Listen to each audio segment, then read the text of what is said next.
പിതാവിൻ്റെയും പുത്രൻ്റെയും പരിശുദ്ധാത്മാവിൻ്റെയും നാമത്തിൽ ആമേൻ. പ്രിയപ്പെട്ടവരെ, ഇന്ന് മാർച്ച് 9 ഞായറാഴ്ച. അമ്മേ, പരിശുദ്ധ അമ്മേ, അമ്മേ പരിശുദ്ധമ്മേ, ദേവമാതാവേ, ദൈവമാതാവേ, കൃപാസനത്തിലൂടെ ഞങ്ങൾക്കും ഞങ്ങളുടെ ദേശത്തിനും അമ്മ മധ്യസ്ഥം തേടി തന്ന എല്ലാ അനുഗ്രഹങ്ങൾക്കും കൃപകൾക്കും ഞങ്ങളിപ്പോൾ ഹൃദയം നിറഞ്ഞ നന്ദി പറയുന്നു. അമ്മേ പരിശുദ്ധമ്മേ, ദൈവമാതാവേ, 2004 ഡിസംബർ 7 ഉച്ചകഴിഞ്ഞ് 2:30 കൃപാസനത്തിൽ സംഭവിച്ച അമ്മയുടെ പ്രത്യക്ഷപ്പെടലിനെ കുറിച്ച് തിരുസഭയ്ക്ക് സമർപ്പിച്ചിരിക്കുന്ന പഠനരേഖകളുടെ പഠനം ആരംഭിക്കുവാൻ ഞങ്ങൾ പ്രാർത്ഥിക്കുന്നു. അമ്മേ പരിശുദ്ധമ്മേ, ഭൂസ്വലോകങ്ങളുടെ രാജ്ഞിയായ അങ്ങേക്ക് ഭൗമ സംരക്ഷണത്തിനായി പ്രപഞ്ചപ്രകൃതിയെ തിരുസഭ പ്രതിഷ്ഠിക്കുവാൻ ഈ പ്രത്യക്ഷീകരണം വഴി ഇടയാക്കണമേ. പരിശുദ്ധ അമ്മേ, ജപമാല മാതാവേ, സകല കൃപാസനം പ്രാർത്ഥനയോടും ചേർത്ത് ഞങ്ങളിപ്പോൾ പ്രാർത്ഥിക്കുന്ന ഈ കുടുംബത്തിന്റെ പ്രത്യേക നിയോഗം മക്കളെ.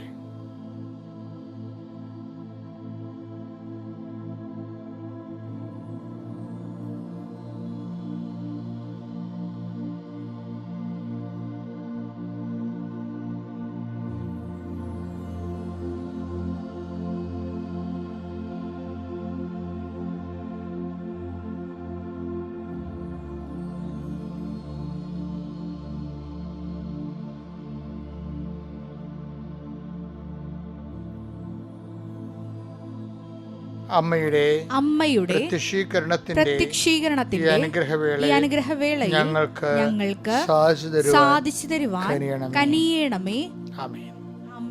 വിശ്വാസ പ്രമാണം. സർവശക്തനായ പിതാവും ആകാശത്തിന്റെയും ഭൂമിയുടെയും സൃഷ്ടാവുമായ ദൈവത്തിൽ ഞാൻ വിശ്വസിക്കുന്നു. അവിടുത്തെ ഏകപുത്രനും ഞങ്ങളുടെ കർത്താവുമായ ഈശോ മിശിഹായിലും ഞാൻ വിശ്വസിക്കുന്നു. ഈ പുത്രൻ പരിശുദ്ധാത്മാവിനാൽ ഗർഭസ്ഥനായി കന്യകാമറിയത്തിൽ നിന്ന് പിറന്ന് പൊന്തിയോസ് പീലാത്തോസിന്റെ കാലത്ത് പീഡകൾ സഹിച്ച് കുരിശിൽ തറയ്ക്കപ്പെട്ട് മരിച്ച് അടക്കപ്പെട്ട് പാതാളങ്ങളിൽ ഇറങ്ങി മരിച്ചവരുടെ ഇടയിൽ നിന്ന് 3-ാം നാൾ ഉയർത്ത് സ്വർഗത്തിലേക്ക് എഴുന്നള്ളി സർവശക്തിയുള്ള പിതാവായ ദൈവത്തിന്റെ വലതുഭാഗത്തിരിക്കുന്നു. അവിടെ നിന്ന് ജീവിക്കുന്നവരെയും മരിച്ചവരെയും വിധിക്കുവാൻ വരുമെന്നും ഞാൻ വിശ്വസിക്കുന്നു. പരിശുദ്ധാത്മാവിലും ഞാൻ വിശ്വസിക്കുന്നു.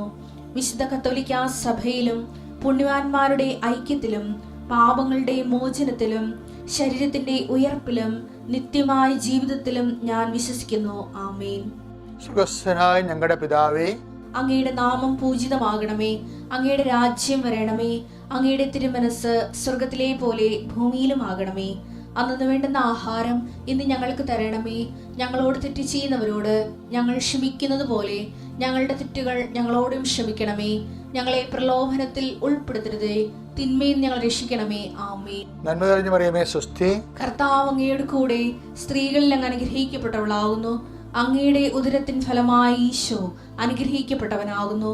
പരിശുദ്ധ മറിയമേ, തമ്പുരാന്റെ അമ്മേ, പാപികളായ ഞങ്ങൾക്ക് വേണ്ടി ഇപ്പോഴും ഞങ്ങളുടെ മരണസമയത്തും തമ്പുരാനോട് അപേക്ഷിക്കണമേ. ആമേൻ. കർത്താവിന്റെ ഉന്നതമായ നാമത്തിന് സ്വസ്ഥം ചെയ്യുന്നു. കർത്താവിന്റെ വിശുദ്ധ പൗരോഹിത്യത്തെ മഹത്വപ്പെടുത്തണമേ.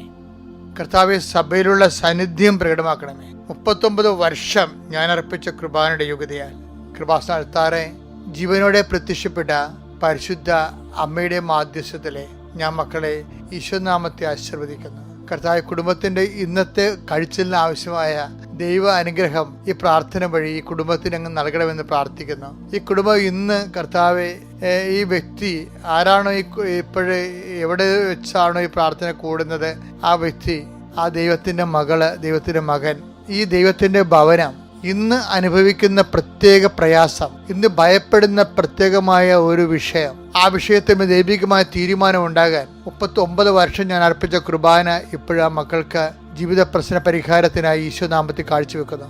കഥ ഈ പ്രഭാതത്തിൽ ഞങ്ങൾ വിളിച്ചെഴുന്നേൽപ്പിച്ച അങ്ങയുടെ തിരുസന്നിധി നിൽക്കുവാനിടയാക്കി നന്ദി പറയുന്നു. കുറെ വിഷയങ്ങൾ ചെയ്തു തീർക്കാനുള്ള ഒത്തിരിയേറെ മനുഷ്യരുണ്ട് ഈശോയെ. പല കാര്യങ്ങൾ പല ഇടങ്ങളിൽ പോയി ചെയ്യേണ്ടതുണ്ട്, ഉത്തരവാദിത്വം നിർവഹിക്കേണ്ടതുണ്ട്. ചിലരെ കുർബാനയും കഴിഞ്ഞ പിന്നെ യാത്രയാണ്. ചിലർക്ക് നോൻപ് കാലത്ത് പ്രാർത്ഥിക്കാൻ പോലും സമയമില്ലാത്ത വിധത്തിൽ അവർ കെട്ടപ്പെട്ടിരിക്കുകയാണ്. അങ്ങനെയുള്ളവർക്കെല്ലാം ഒരു അവകാശം കൊടുക്കണമേ. നോൻപ് കാലത്തിന്റെ ചൈതന്യം അനുസരിച്ചുകൊണ്ട് വചനം വായിക്കുവാനും വചനങ്ങൾ കേൾക്കുവാനും അതനുസരിച്ച് ജീവിത വിശുദ്ധി പാലിക്കുവാനും ദൈവത്തിന് പക്ഷം ചേർക്കുവാനും കൂടെ നിർത്തുവാനും കർത്താവെ, നഷ്ടപ്പെട്ടു പോയ ആധ്യാത്മിക അനുഗ്രഹങ്ങളും നഷ്ടപ്പെട്ടു പോയ ദൈവത്തിന്റെ ചൈതന്യങ്ങൾ തിരികെ ആർജിക്കുവാൻ അവരുടെ മക്കളെ അനുഗ്രഹിക്കണമെന്ന് പ്രാർത്ഥിക്കുന്നു. പഠിക്കുന്ന കുഞ്ഞുങ്ങളെ പ്രത്യേകം ശ്രദ്ധിച്ച് പ്രാർത്ഥിക്കുന്നു. അവരുടെ പഠന വിഷയങ്ങൾ സെലക്റ്റീവ് ആകണമെന്ന് പ്രാർത്ഥിക്കുന്നു.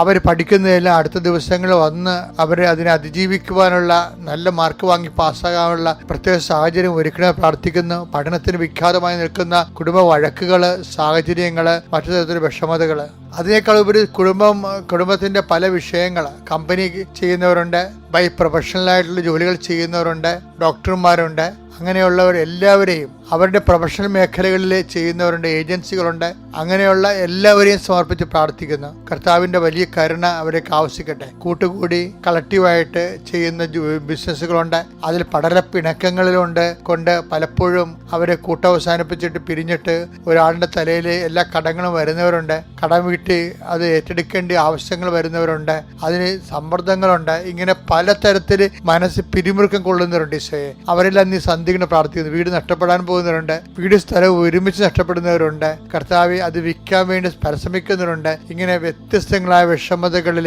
കർത്താവ് വിദേശത്തുള്ള ഞങ്ങളുടെ മക്കളെ പ്രത്യേകിച്ച് പ്രാർത്ഥിക്കുന്നു. അവിടെ പഠനങ്ങൾ പഠിച്ചിട്ട് അവരുടെ വിസ പഠനകാലം കഴിഞ്ഞപ്പോൾ എക്സ്പയർ ആകാൻ പോകുന്നു. അവർക്ക് വിസ പുതുക്കി കിട്ടണില്ല. അത് എല്ലാ മേഖലകളിലും വേദനിക്കുന്നവരെ കർത്താവ്, നാട്ടിലാണെങ്കിൽ അവർക്ക് വല്ലാത്ത കടങ്ങൾ വന്നിരിക്കുന്നു. അവരെല്ലാവരും സന്ധിക്കണം പ്രാർത്ഥിക്കുന്നു. മക്കളില്ലാത്തവരെ, വിവാഹം ഒത്തുവരാത്തവരെ, ഭവനരഹിതരെ, വഴിയില്ലാത്തവരെ, സാമ്പത്തികമായ സുസ്ഥിതിയില്ലാത്തവരെ, ഒരു തൊഴിലും കാണാത്തവരെ, അതിനുവേണ്ടി പരിശ്രമിക്കുന്നവരെ എൻ്റെ കർത്താവിൻ്റെ ഉന്നതമായ നാമത്തെ സഭയുടെ അധികാരത്തിൽ കുരിശടയാളത്തെ അനുഗ്രഹിക്കപ്പെടട്ടെ. എൻ്റെ മക്കൾ, നമ്മൾ ഇന്ന് വായിക്കുന്നത് ഇപ്പൊ പരീക്ഷക്കാലമാണല്ലോ. പരീക്ഷക്കാലമാണ്, അതുപോലെ പ്രാർത്ഥനാകാലമാണ്. കൃപാസനത്തിലാണെങ്കിൽ എല്ലാ ദിവസവും പരീക്ഷയില്ലാത്ത ദിവസങ്ങളൊക്കെ നൂറ് കണക്കിന് കുഞ്ഞുങ്ങളാണ് ഹോൾ ടിക്കറ്റ് വെഞ്ചരിപ്പിക്കാൻ വേണ്ടി വരണത്. അപ്പോൾ അവരുടെ മാതാപിതാക്കന്മാരുടെ ഉടമ്പടി സീറ്റ് കാണിച്ചാൽ മതി, ഉടമ്പടി കാർഡ് കാണിച്ചാൽ. പക്ഷെ അത് അപ്ഡേറ്റ് ആയിരിക്കണം, പുതുക്കിയതായിരിക്കണം. കാര്യം നിങ്ങൾ ഉടമ്പടിയിലായിരിക്കണമല്ലോ. പണ്ട് ചിലർ ഇപ്പം പരീക്ഷക്കാരായപ്പോൾ പണ്ടെങ്ങോ ഉടമ്പടി ചെയ്തതാണ്, അവരതൊക്കെ വലിച്ചുകൊണ്ട് വരുന്നുണ്ട്. അവർ ഉടമ്പടി ഉഴപ്പിയതാണ്. 90 ദിവസം കഴിഞ്ഞ് ഉടമ്പടി പുതുക്കുന്നില്ലെങ്കിൽ നിങ്ങൾ ഉടമ്പടിയിലല്ലാതെ ക്യാൻസൽഡ് ആണ്. നിങ്ങൾക്ക് വേണേൽ പുതുക്കാം, പക്ഷേ ഹോൾ ടിക്കറ്റൊക്കെ വെഞ്ചരിച്ച് കിട്ടും. പക്ഷേ കൗൺസിലിങ്ങും മെസ്സേജൊന്നും നടക്കത്തില്ല. എന്താ പറയണമെന്ന് കാര്യം എന്ന് വെച്ചാൽ, ചില ആൾക്കാർക്ക് ചില വിഷയങ്ങൾ ഉണ്ടാകുമ്പോൾ അവർ ക്യാൻസലായ ഉടമ്പടി എടുത്തുകൊണ്ട് വരും. അങ്ങനെയൊന്നും വരരുത്. കാര്യം ഉടമ്പടി എന്ന് പറഞ്ഞ ഒരു ജീവിതമാണ്, അല്ലാതെ അച്ഛനെ കാണാൻ വേണ്ടിയുള്ള ചീട്ടല്ല. അതിനെ ബുദ്ധിയും ബോധമില്ലാത്ത ഉടമ്പടി എടുത്തിട്ടുണ്ട് കുറച്ച് പേര്. അതുകൊണ്ട് വളരെ ശ്രദ്ധിച്ച് വേണം ഈ കാര്യങ്ങൾ. ദൈവത്തോട് നമ്മൾ പരിശുദ്ധ അമ്മയുടെ മാധ്യസ്ഥത്തിൽ ഈശോയോട് ചെയ്യുന്ന കർത്താവിൻ്റെ വചനമനുസരിച്ച് സുവിശേഷ സാക്ഷിയായി ജീവിച്ചുകൊള്ളാമെന്ന് പറഞ്ഞുകൊണ്ട് വചനാധിഷ്ഠമായി ജീവിക്കുന്ന ഒരു ജീവിതക്രമമാണ് ഉടമ്പടി ജീവിതം. അതൊന്ന് ശ്രദ്ധിക്കണം. അതുകൊണ്ട് നമ്മൾക്ക് പ്രാർത്ഥനാക്കാലം, പരീക്ഷാക്കാലം പ്രാർത്ഥനാക്കാലമാണെന്ന് പറഞ്ഞാലും ചിലർ പ്രാർത്ഥിച്ചാലും വലിയ ഗുണമൊന്നും ഉണ്ടാകത്തില്ല. എന്താ കാര്യം? പ്രാർത്ഥിക്കുന്നതിൻ്റെ ഇടയ്ക്ക് ഒരു മൊബൈൽ എടുക്കും. പള്ളി വന്നിട്ട് പോലും ചാടിപ്പോയി മൊബൈൽ വരുമ്പോൾ ചാടി, അങ്ങനെ അവൻ പള്ളിയിൽ കുർബാനയിൽ കർത്താവിൻ്റെ മുമ്പിൽ നിൽക്കുകയാണ്. അപ്പം ആരോ ഒരു കടവാൻ പോകത്ത് അവനെ വിളിക്കും, കുറെ ചാടി പള്ളിയുടെ മുറ്റത്ത് വീഴും. ഇത് അവിടെ മൊബൈൽ എടുക്കും. അപ്പം അതൊക്കെ എന്ന് വെച്ച് കഴിഞ്ഞാൽ ഗുണത്തെക്കാരെ ദോഷമേ ചെയ്യത്തുള്ളൂ. കാര്യം എന്താ വെച്ചാൽ പ്രശ്നം വെച്ചാൽ നീ വീട്ടിലാണ്ടിരിക്കണമെങ്കിൽ അത്രയും തലവേദന ദൈവത്തിന് കുറേ. എന്താ കാര്യം വെച്ച് കഴിഞ്ഞാൽ മറ്റുള്ളവർ ഉതപ്പിൽ പിടിക്കത്തില്ല. നീ മറ്റുള്ളവർക്ക് ദുർമാതൃകയാണല്ല.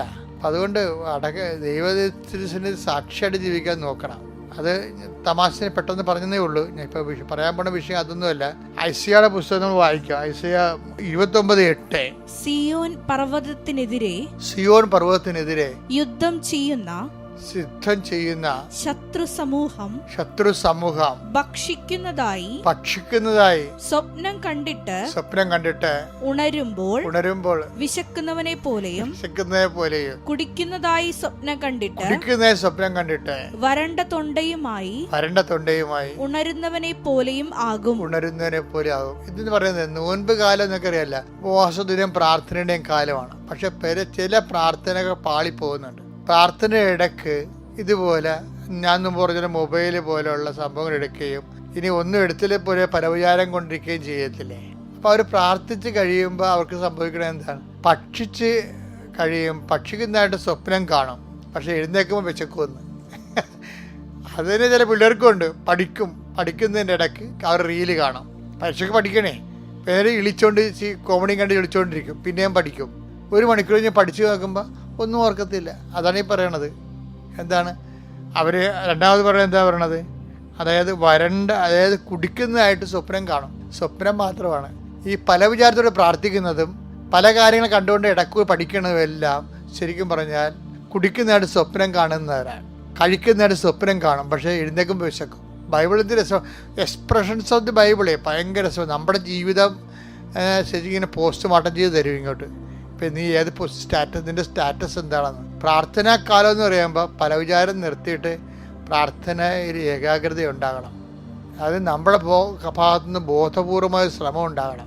ഇപ്പം എനിക്കിങ്ങനെ പ്രാർത്ഥനയിൽ ഇപ്പോൾ കടലാണെങ്കിൽ തിരച്ചിലുണ്ടാകത്തില്ലേ? കടലിൽ തിരച്ചിലുണ്ടാകത്തില്ലേ? അപ്പോൾ തിരയെല്ലാം ഒഴിഞ്ഞതിന് ശേഷം നമുക്ക് കടലിൽ കുളിക്കാൻ പറ്റുമോ? അപ്പോൾ എല്ലാ പല വിചാരങ്ങളും മാറിയതിന് ശേഷം നമുക്ക് പ്രാർത്ഥിക്കാൻ പറ്റുമോ? ഒരിക്കലും പ്രാർത്ഥിക്കാൻ പറ്റുകയില്ല. മനസ്സിങ്ങനെ കടൽ പോലെ തെരഞ്ഞുകൊണ്ടിരിക്കും. അപ്പം എനിക്ക് എൻ്റെ ശ്രദ്ധപ്പെട്ട് കഴിഞ്ഞാൽ അപ്പം തന്നെ ഞാൻ മനസ്സാപഠനം ചൊല്ലും. ഞാനെങ്ങനെയാണ് പല വിചാരത്തിന് അതിജീവിക്കണം? പ്രാർത്ഥിച്ചുകൊണ്ടിരിക്കുമ്പോൾ എന്തെങ്കിലും തരത്തിലുള്ള വികട ചിന്ത വന്നെങ്കിൽ എൻ്റെ ദൈവം ഏറ്റവും നല്ലവരും എല്ലാത്തിനും ഉപരി സ്നേഹിക്കപ്പെടുകയും അങ്ങനെ പാവം ചെയ്യുന്നവർ പൂർണ്ണകൃത്യം പാവം തന്നെയാണല്ലോ പല വിചാരം എന്ന് പറയുന്നത്. നമ്മൾ ദൈവത്തോട് സംസാരിച്ചുകൊണ്ടിരിക്കുമ്പോൾ ഇടയ്ക്ക് പിശാചിനോട് സംസാരിച്ചാൽ പിന്നെ അതെങ്ങനെ പാവമാകാതിരിക്കണേ? അപ്പം അതുപോലെ പ്രാർത്ഥന എന്ന് പറയുക നോൻപ് കാലം പ്രാർത്ഥനാക്കാലമാണ്. പക്ഷേ അതേസമയം തന്നെ പല വിചാരങ്ങൾ പ്രാർത്ഥന ഉണ്ടാകുമ്പോൾ സ്വാഭാവികമായിട്ട് നമുക്കിത് പ്രതീക്ഷിക്കാം. പക്ഷെ നമ്മൾ കൺട്രോൾ ചെയ്യണം. നമുക്ക് കൺട്രോൾ ചെയ്യാൻ ഈ മനസ്സാപ്പണം എൻ്റെ ഈ സൂത്രം എന്നെല്ലാം എന്നെ സഹായിച്ചിട്ടുണ്ട് കുറേ. കാരണം പരവിചാരം ഇല്ലാതെ ഒരിക്കലും നമുക്ക് പ്രാർത്ഥിക്കാൻ പറ്റത്തില്ല. പരവിചാരം ഇല്ലാതെ ഇരിക്കുമ്പോൾ തന്നെ ഇരിക്കണത് തന്നെ നമ്മൾ ആ 0 പോയിന്റിലേക്ക് ഏതെങ്കിലും സംഭവങ്ങൾ കയറി വരും. അപ്പോൾ അതുകൊണ്ട് നിങ്ങൾ വിഷമിക്കേണ്ട. പക്ഷേ നമുക്കൊരു ബോധം ഉണ്ടാകണം, അവയർനെസ് ഉണ്ടാകണം ഈ വിഷയത്തെക്കുറിച്ച്. പിന്നെ ദൈവത്തിൻ്റെ സഹായത്തിനായിട്ട് നമ്മൾ പ്രാർത്ഥിക്കും. ജവമാനിലൊക്കെ അങ്ങനെ പല വിചാരം കൊണ്ടായിരിക്കാൻ നമ്മൾ ദൈവത്തോട് പ്രാർത്ഥിക്കുന്ന ഒരു ഭാഗമുണ്ട്. ഞാൻ എന്താ പറയണമെന്ന് വെച്ച് കഴിഞ്ഞാൽ പഠനമായാലും പ്രാർത്ഥനയായാലും ഇത് പഠനത്തിനിടക്കും പ്രാർത്ഥനയിടക്കും വേറെ ചില കാര്യങ്ങളൊക്കെ ബിസിനസ്സൊക്കെ വന്നു കഴിഞ്ഞാൽ സ്റ്റോക്സുകൾ, കോമഡികൾ, റീലുകൾ, വേറെ കണ്ടൻറ്റുകൾ, ആവശ്യമില്ലാത്ത പാട്ടിൽ പോയി തലയിടുക. ഞാൻ ഇവിടെ പഠിക്കുന്ന പിള്ളേരോട് എവിടെ വരുമ്പോൾ പറയും വീട്ടിൽ മമ്മിയും പപ്പയൊക്കെ കിടന്നിട്ട് ബഹളമൊക്കെ ഉണ്ടാക്കും. നിങ്ങൾ എൻ്റെ അടുത്ത് പോയി തലയിട്ട് കൊടുക്കരുത്, നിങ്ങൾക്ക് പരീക്ഷക്കാലമാണ്, മര്യാദക്കിരുന്ന് പഠിക്കുക. അതാണ് പറയണത്. അങ്ങനെ പല വിചാരത്തിൽ പഠിക്കുകയാണെങ്കിലും പല കാര്യം ഇടപെട്ടുകൊണ്ട് പ്രാർത്ഥിക്കുകയാണെങ്കിലും ഒക്കെ സംഭവിക്കണമെന്ന് വെച്ചാൽ കുടിക്കുന്നതായിട്ട് സ്വപ്നം കാണും. എഴുന്നേൽക്കുമ്പോൾ തലയിലൊന്നും ഉണ്ടാകത്തില്ല. വരണ്ട തൊണ്ടയുമായിട്ട് എഴുന്നേക്കുന്നു. ഭക്ഷിക്കുന്നതായിട്ട് സ്വപ്നം കാണും, പക്ഷേ എഴുന്നേൽക്കുമ്പോൾ വിശന്ന വയറോട്ട് എഴുന്നേൽക്കും. അത് നോൻപ് കാലത്തെ പ്രാർത്ഥന എല്ലാം അത് കറക്റ്റ് ദൈവചൈതന്യത്തോട് തന്നെ പ്രാർത്ഥിക്കാൻ വേണ്ടിയാണ് ഞാനിത് പറയണത്. കാര്യം ഇതൊക്കെ അച്ഛൻ പറയണ മക്കളെ കേട്ട് ഇപ്പം ഞാൻ പറഞ്ഞില്ലേ പരവിചാരം കൂടാതെ ഇരിക്കുക. ഈ മനസ്സാപ്പറിനെ എപ്പോഴും പഠിച്ചു വെക്കണം. കൃപാസനത്തിൻ്റെ പ്രാർത്ഥനകളിലൊക്കെ മനസ്സാപ്പുറം ഉണ്ടാകും. അത് പഠിച്ചു വെച്ചാൽ നമുക്ക് എല്ലാവർക്കും കാത്തലിക്സിനെല്ലാം അറിയാം ഈ പ്രാർത്ഥന. മറ്റുള്ളവർ ശ്രദ്ധിക്കണം. അതിൽ ഒരു വരിയെങ്കിലും വായിച്ച്, അതായത് എന്തെങ്കിലും തരത്തിലുള്ള പല വിചാരം ഉണ്ടാകണമെങ്കിൽ അത് മാറാൻ വേറെ ഈ മനസ്സാപ്പുറമല്ല വേറെ പ്രാർത്ഥനയുണ്ട്. ഡെലിവറൻസ് പ്രെയർ ഉണ്ട്. അത് കുർബാനയിൽ ലത്തീൻ കുർബാനയിൽ ഡെലിവറൻസ് പ്രെയർ ഉണ്ട്. അതെടുത്ത് ഞാൻ ചെറുപ്പത്തിൽ പ്രാർത്ഥിക്കും. എന്താണ്? എല്ലാ തിന്മകളിൽ നിന്നും മോചിക്കണമേ, ഈ കാലയളവിൽ ഞങ്ങൾക്ക് സമാധാനം നൽകണമേ, പാപത്തിൽ നിന്നും അസ്വസ്ഥകളിൽ നിന്ന് നിങ്ങൾ എപ്പോഴും കാരുണ്യപൂർവ്വം കാത്തുകൊള്ളണമേ. അതൊരു പ്രാർത്ഥനയാണ്, ഡെലിവറൻസ് പ്രെയർ ആണത്. അത് ഇതുപോലെ പല വിചാരവും മറ്റു തരത്തിലുള്ള വിഷമതകൾ വരുമ്പോൾ ഉണ്ടാകുന്ന ഒരു സുഹൃത്ത് ഒരു 3 വരിയേ ഉള്ളൂ ഞാൻ പ്രാർത്ഥിച്ചത്. നിങ്ങളത് എടുത്ത് വീണ്ടും എടുത്ത് കേൾക്കുമ്പോഴൊക്കെ മനസ്സിലാവും. എല്ലാ തിന്മകളിൽ നിന്നും കർത്താവേ, എല്ലാ തിന്മകളിൽ നിന്നും മോചിക്കണമേ, ഈ കാലയളവിൽ ഞങ്ങൾക്ക് സമാധാനം നൽകണമേ, പാപത്തിൽ നിന്നും അസ്വസ്ഥതകളിൽ നിന്നും നിങ്ങളെപ്പോഴും കാരുണ്യപൂർവ്വം കാത്തുകൊള്ളണമേ. അതിന് ഇംഗ്ലീഷ് വേർഷൻ ഭയങ്കര deliver us Lord from the whole evil എന്നാണ്. അപ്പം ഡെലിവറൻസ് പ്രെയർ ആണത്. അപ്പം അത് അങ്ങനെ വരുമ്പോൾ അതും ഒരു പ്രാലചാരം കൂടുമ്പോൾ അതും ഒരു പ്രാർത്ഥനയ്ക്ക് മാറ്റണം. പഠനത്തിൻ്റെ ഇടയ്ക്കും ഇതുപോലെ പല വിചാരങ്ങളും ഫോണും മറ്റൊരു സംസാരവും ഒക്കെ വരുമ്പോഴും നിങ്ങൾ പഠനം തുടങ്ങണ മുമ്പ് ഈ പ്രാർത്ഥന 4 വരി പ്രാർത്ഥനകൾ ചെല്ലണം. ചെല്ലിട്ട് ഇതെല്ലാം ഫ്രൂട്ട്ഫുള്ളായിട്ട് എടുക്കണം. അപ്പം നിങ്ങൾക്ക് നല്ലൊരു നോൻപ് കാലവും നല്ലൊരു പരീക്ഷക്കാലവും നല്ലൊരു വിജയക്കാലവും ഇതെല്ലാം കഴിയുമ്പോൾ നമ്മൾ ഒരുമിച്ച് ആത്മീയമായിട്ട് വിജയിക്കും, അതുപോലെ വിദ്യാഭ്യാസമായിട്ട് വിജയിക്കും, ജീവിതപരമായിട്ട് വിജയിക്കും. ദൈവം നിങ്ങളെ അനുഗ്രഹിക്കട്ടെ.